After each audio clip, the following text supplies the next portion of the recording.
We have the power of choice to put our faith to work in every situation.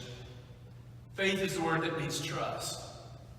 That in a moment of darkness, in a moment of fear, in a moment of anxiety, to put our faith and trust in God in those moments. Now, right away, before we look at those four choices, he gives us four choices here. I want to point out to you something about trouble itself. Notice in that very first verse what he says here. He says, "My brothers and sisters, whenever you face trials of any kind." Boy, there's a lot there in that sentence. Notice what he says, whenever. I wish he said if. If you face trials. But he doesn't say if, does he? He says what? Whenever. We know it's just a part of life. When we get knocked down to the bottom of life, and when we find ourselves on the bottom looking up, it's in those moments we find out who we are. It's in those moments that we find out who God is. And he said, whenever you face one of those moments, he's reframing it. He's giving us a new perspective to see it as an opportunity rather than just an obstacle. An opportunity for your growth. And he says any kind of trial. From the minor inconveniences to the big struggles of life. And you know where they come from, right? Sometimes that trouble and that trial is just something that has no explanation. There's no answer. Why did the tornado choose this house and not that house? Why did my friend get diagnosed with pancreatic cancer? Why did this one survive and this one not? Sometimes it's just because we make poor decisions and we suffer the consequences of our action. Sometimes it's because other people make poor decisions and we face the consequences of their actions. They drank, they drive, we lose a loved one. Sometimes it's because we're trying to do our best to live a Christian life. And if you're going to live a Christian life and live by Christian values and principles and love and care for people, sometimes you're going to pay a price for living your faith. And then I think sometimes, I do believe it's true, that God will strategically place you in the middle of a situation where you're called upon to be courageous and to live out your faith. So I said the power of choice. We all know that we have trouble in life, and there are troubles and trials in life. Four choices. Now the first one, I go, come on, James, really? The first one is to choose joy. He says, consider it all joy, brothers and sisters, when you face trouble of any kind. I read that and I think, what have you been drinking? Yeah. Because I mean, you look at that and you go, really? I mean, when I'm going through something bad, when I get a flat tire on my way to work, I'm supposed to consider it joy? When somebody rubs me the wrong way, I'm supposed to consider it joy? I mean, is this guy real? But I think when you consider the alternative, it's certainly the better than the alternative to choose bitterness. The first choice we can make in trouble is to choose joy over bitterness. We all know that bitterness is a lot easier, isn't it? It's a lot easier just to swallow the hurt and the grudge and to hold on to it. But the results and the consequences are terrible. Because when bitterness builds up, bubbles up, boils over out of our life, it impacts and poisons everything in our life. It reduces our capacity to have empathy, to love others. It poisons our attitude to the future. We have less hope about the future. And it makes us less loving and less caring for other people and more negative. And gosh, there's just no way to live life. And so what James is saying, that when you find yourself in a situation, choose joy.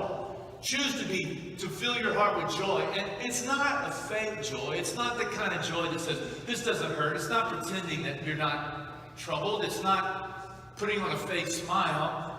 But instead, it's the joy of knowing that in everything that happens in your life and my life, that we know and believe that God can work through any of it. That God works for the good in all things, even in the most difficult circumstances.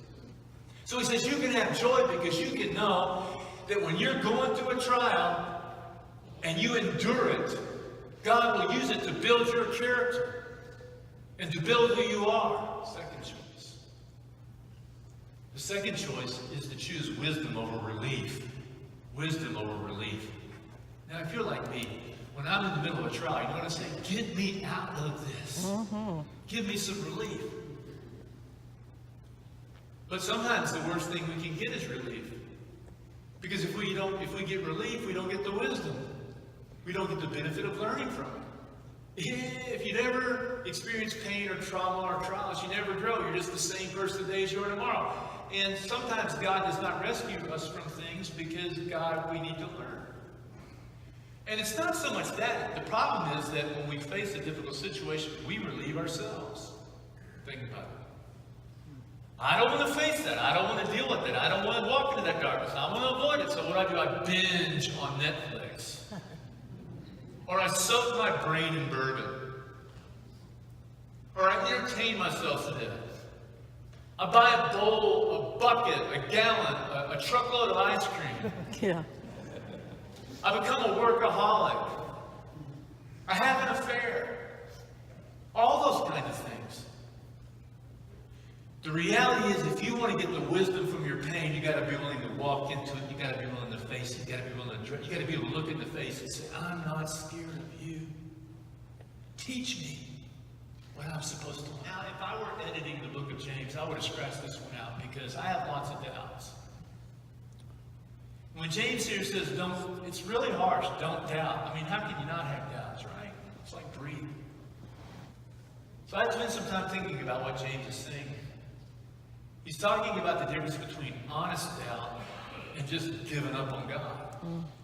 We all have doubts. In fact, the Bible is filled with people who have doubt. In fact, the pathway to faith is through doubt. It is. The wisdom literature has lots of doubt in it. But what James is saying here is, don't waver, don't fret over God showing up. That when you ask God to give you wisdom, God's going to show up and give it to you. If you ask God to teach you something from what you're going through, if you ask God to fill your heart with joy, God's going to do it. God's going to deliver on that promise. And so what he's essentially saying here is, he says, don't give up on God, that God's going to show up when you need him. That God's already there. And he's saying, if you will not waver, if you will trust God in your life, put your life in God's hands, God's going to teach you and help you with what you need to know, and you can learn from anything and from everything. What does trust mean? It doesn't mean just believe. It means, how do you trust? How do you trust? By choosing joy. How do you trust? By choosing wisdom. God, teach me. Give me a bigger perspective. Help me to see. And then the last choice is the choice to endure rather than give up. I know we get tired, don't we? But James says here that if we will endure to the end, that we will be awarded a crown of achievement. God will give us a crown. And it's not something that we achieve in heaven. It's what we achieve in this life. Because those who endure to the end, those who don't give up, those who get up every day and put their trust in the Lord and choose joy and choose wisdom and just keep putting one foot in front of the other, that what happens is the growth of our character. You become a beautiful and amazing and an enlarged soul. Some of the most beautiful people are those that have the deepest scars and the deepest wounds. But you know, if you're like me, we're probably all like this, you know, I make the wrong choices.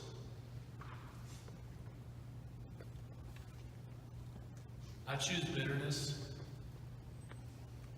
and I choose relief, and I choose doubt. I give up on God, and sometimes I just quit. Anybody else?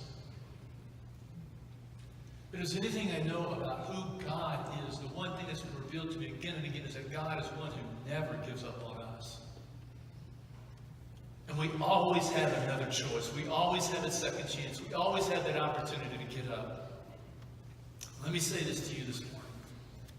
I know that someone is here this morning and you are just at the end of the rope. You're just hanging on with all you can. And you're about to give up and you're about to quit. Let me just offer these words to you. May these words that I've given today strengthen your resolve to get up and to walk and to put one step in front front of the other, and to reach out your hand and let God help you, and let God walk with you, and let God take you. Just reach out and trust. Choose joy, choose wisdom, make those choices. Instead of running away from your problems, turn around and face them. And stare them down. And look at that darkness. And tell that darkness, I'm not scared of you. I'm not scared of you. I'm not afraid of you. I'm here to learn what I need to learn because I'm a child of the living God. That I belong to the one who conquered hell and death, who walked out of the grave. And in Jesus Christ, there is no sting in death. I belong to him. I'm not afraid. I will not fall down. I will not give up. I will not turn away from God. I will take that next step. And for those of you who have something out there in the future, whenever, use every small inconvenience that you face. You know, the gum stuff at the bottom of your shoe. Or whatever it happens, the flat tire. To learn in small things so that when the big things come, you're ready. Now, there's a quote I want to end with. But it goes like this. Pray like everything in your life depends on it. And work like everything in your life depends on it. Now, the problem is sometimes we pray and we don't do anything. And sometimes we work and we don't depend on God for anything. The secret to the book of James, making faith work for you,